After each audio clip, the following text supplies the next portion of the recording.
gmna uses artificial intelligence for generated speech, visuals, and production.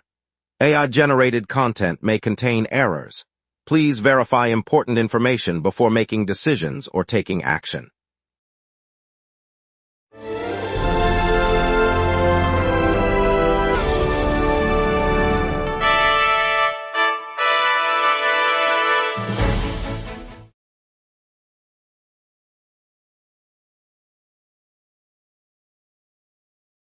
Good evening. Tonight we'll follow the infant at the center of a surrogacy dispute who just underwent life-saving heart surgery, while traffic snarls grip our freeways after several major incidents.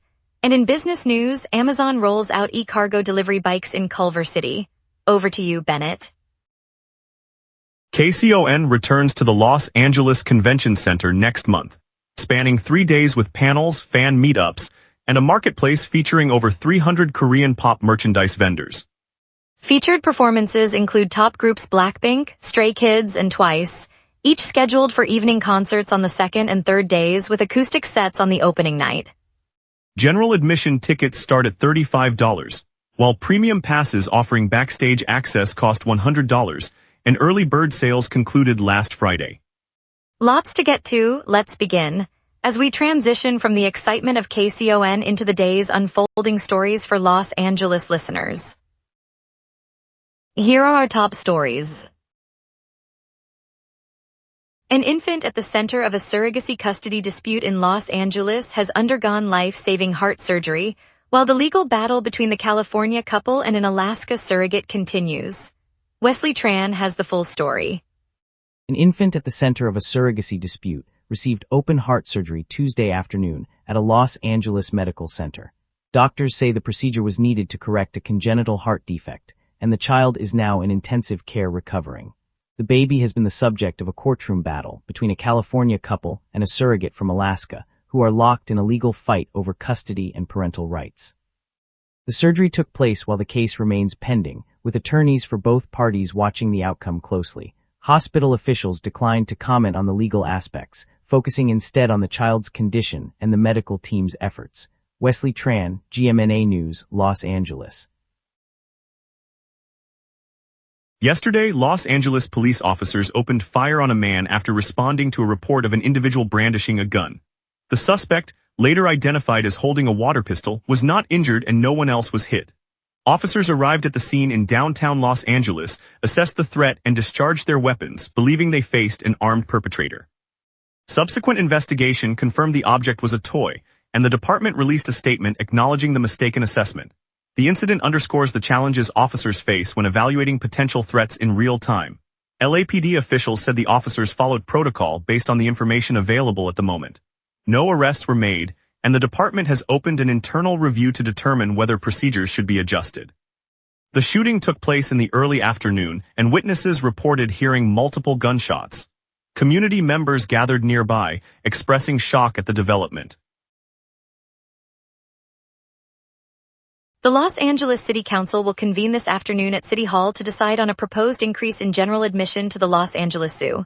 The 5-member Budget and Finance Committee and the 3-member Arts, Parks, Libraries, and Community Enrichment Committee are slated to review a $2 hike, adding to the $5 raise implemented a year ago.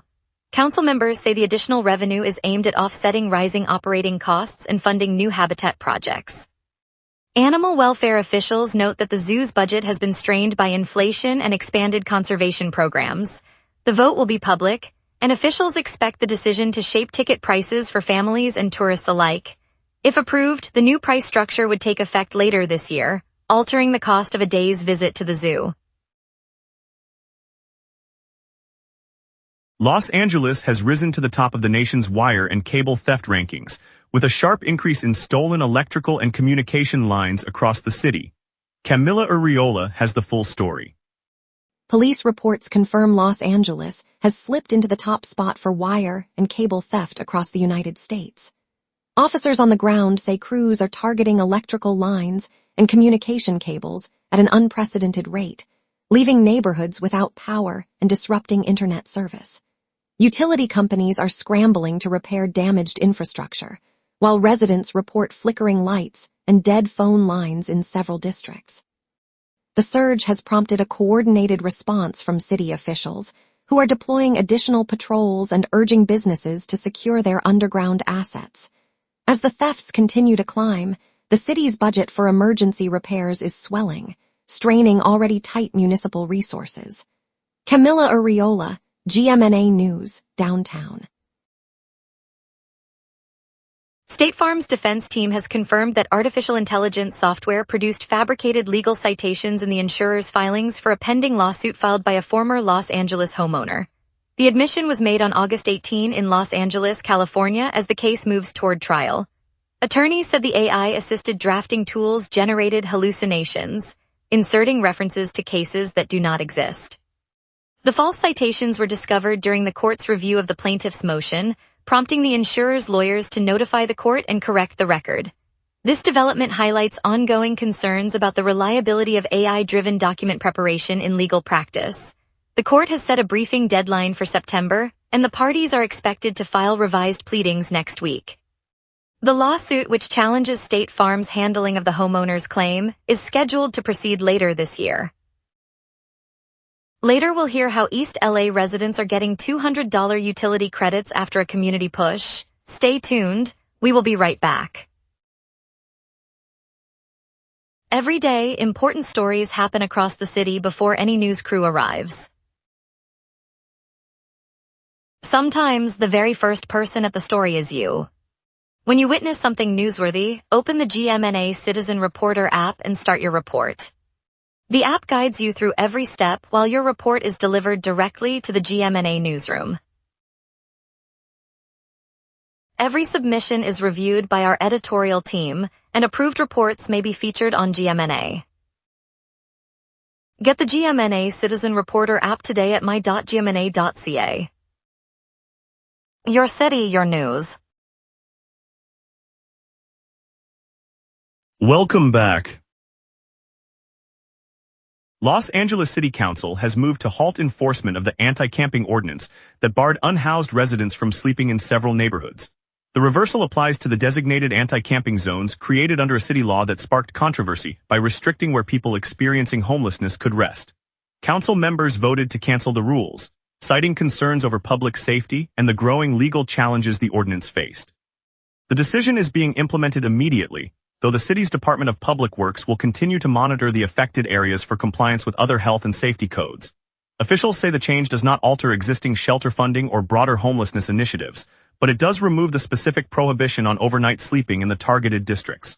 The policy shift remains under review as community groups and city agencies assess its impact. Lineage Utility announced $200 credits for qualifying East Los Angeles households after Supervisor Hilda Solis and local advocates pushed for expansion beyond Boyle Heights, effective August 18. Noel Kirkpatrick has the full story. Lineage announced it will provide $200 credits to qualifying households in East Los Angeles, following a push from local residents and Supervisor Hilda Solis. The utilities relief program had previously been limited to Boyle Heights, leaving East LA families without aid. After weeks of advocacy, the company agreed to extend the assistance, with credits slated to appear on bills beginning August 18, 26. Eligible customers must meet the program's income criteria, and the credits will be applied automatically to their next statements. This expansion marks the first time the utilities relief funds reach the East LA community, offering immediate financial relief as winter approaches. Noel Kirkpatrick, GMNA News, East LA. Footage that exploded across social media showed a man sprinting down a West Hollywood block while a small pig darted ahead, squealing as onlookers cheered. The impromptu chase lasted only a few minutes before animal control officers arrived, netting the exhausted pig and escorting it to a city shelter. Police confirmed the man had no intention of harming the animal, saying he simply tried to corral the runaway. Officials say they are now working to locate the pig's owner, reviewing neighborhood reports and the viral clips for clues. The incident has sparked a flood of comments online, with many residents sharing jokes and expressing relief that the animal is safe. No injuries were reported, and the pig is receiving care while authorities continue the search. Animal control spokesperson Jenna Ramirez said the pig will stay at the shelter while they check its microchip. An invented poll circulating online today claims former Congresswoman Karen Bass is soaring ahead in the mayoral contest, but officials say the survey is nothing more than a fabrication. The Los Angeles Times, which first reported the false numbers, noted that the poll's methodology was never disclosed and no reputable firm was linked to its creation. City officials and campaign staff have warned voters that such bogus data can distort public perception as the election draws near. This latest hoax joins a string of recent low-quality surveys that have missed the mark in other high-profile races across the nation. The mayoral race remains officially undecided, with the next certified poll expected later this month. Voters are urged to rely on verified sources for accurate information. Misinformation like this can sway undecided voters and complicate the campaign's outreach efforts. State attorneys general have opened a trial against Meta over alleged harms from Facebook and Instagram, seeking damages and operational reforms. The case proceeds in California. Noel Kirkpatrick has the full story. In a courtroom in Sacramento, state attorneys generals from California, Colorado, Kentucky, and New Jersey presented opening statements in a civil case against Meta Platforms. The lawsuit seeks monetary damages and demands that Facebook and Instagram change how they operate, citing alleged harms to users across the nation. Prosecutors argue the social media services have contributed to misinformation, privacy breaches, and economic injury, and they are asking the court for compensation and reforms. Meta's legal team is prepared to respond, saying the company complies with regulations. The case marks a coordinated effort by 4 states to hold the tech giant accountable for its online practices. Judges are expected to set a timeline for discovery in the coming weeks, and both sides anticipate a lengthy battle over scope of any required changes. Noel Kirkpatrick, GMNA News, Los Angeles. Now let's turn to your evening forecast with our meteorologist Alex for tonight. A tightening ridge and a swift western jet dictate tonight's clear, warming spell across the basin still. On this date, Los Angeles once burned at degrees, a record set in 2015 during a late summer heat surge that pushed the entire coastal corridor above 90 degrees.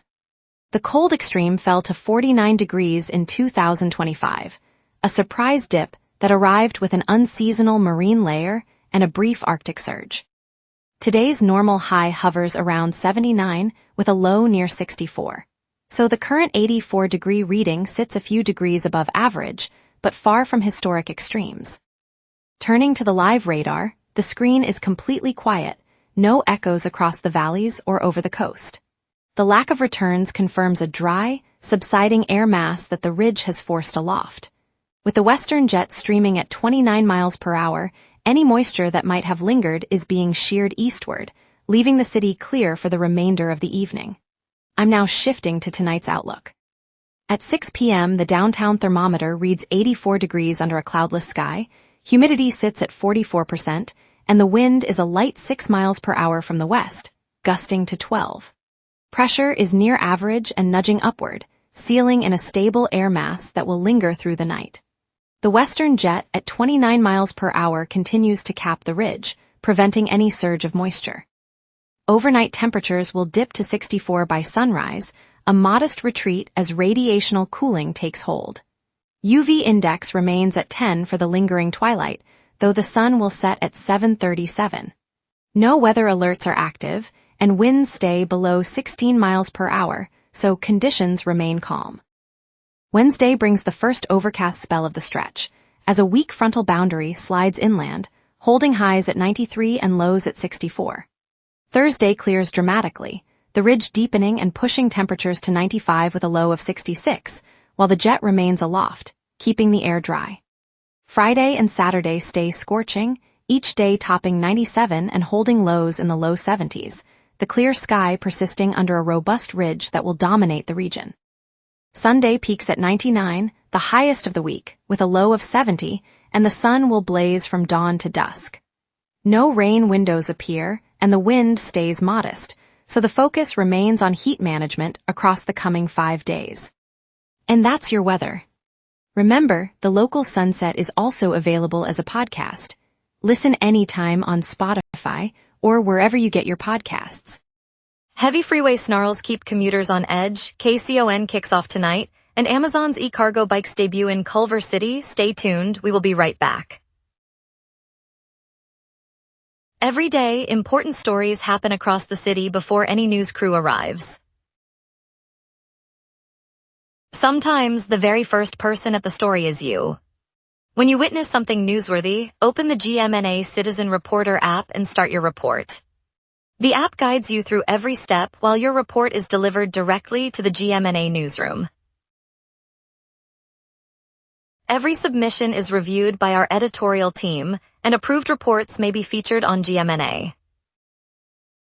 Get the GMNA Citizen Reporter app today at my.gmna.ca. Your city, your news.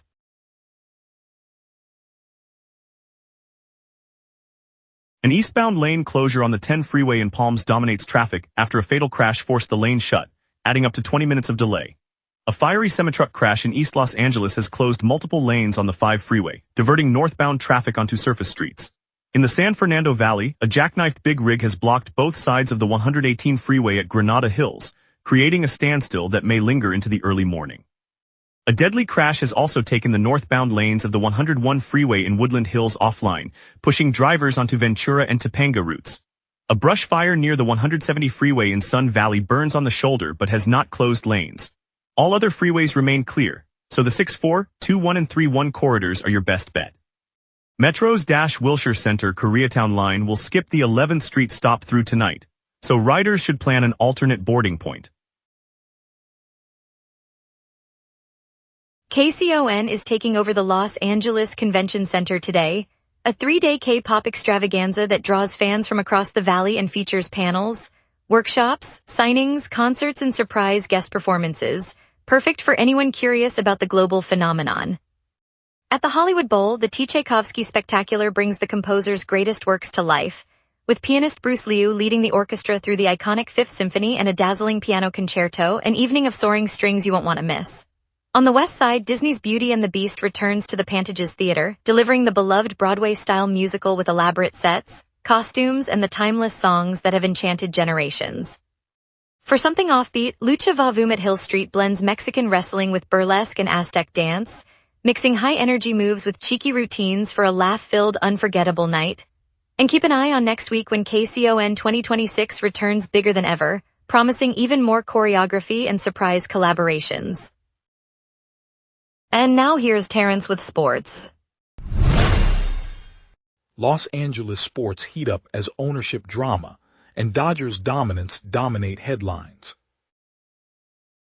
The Buss siblings have publicly rebuffed Genie's stance, confirming they will sell their roughly 18% Lakers stake. Their joint statement underscores a deepening family rift, while the pending ownership shift could reshape the franchise's front office hierarchy and influence future roster moves.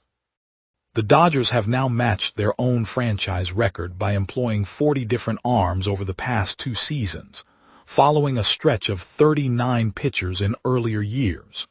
Such turnover tests bullpen depth, forces the coaching staff to constantly adjust roles, and could impact late-game stability. Los Angeles sits atop the National League West with an 8-game cushion over San Diego and a 9-game edge on Arizona, turning Tuesday's matchup into a pivotal test of consistency.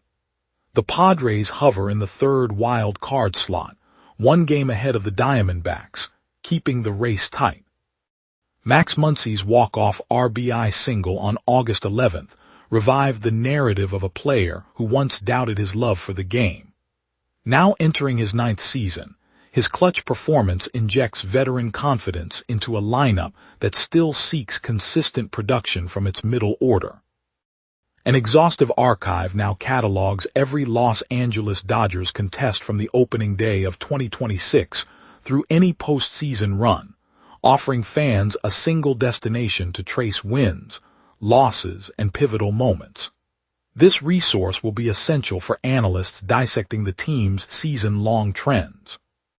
The Dodgers erupted offensively at Coors Field, posting an 11-5 victory highlighted by Shohei Ohtani's solo blast and Freddie Freeman's celebration.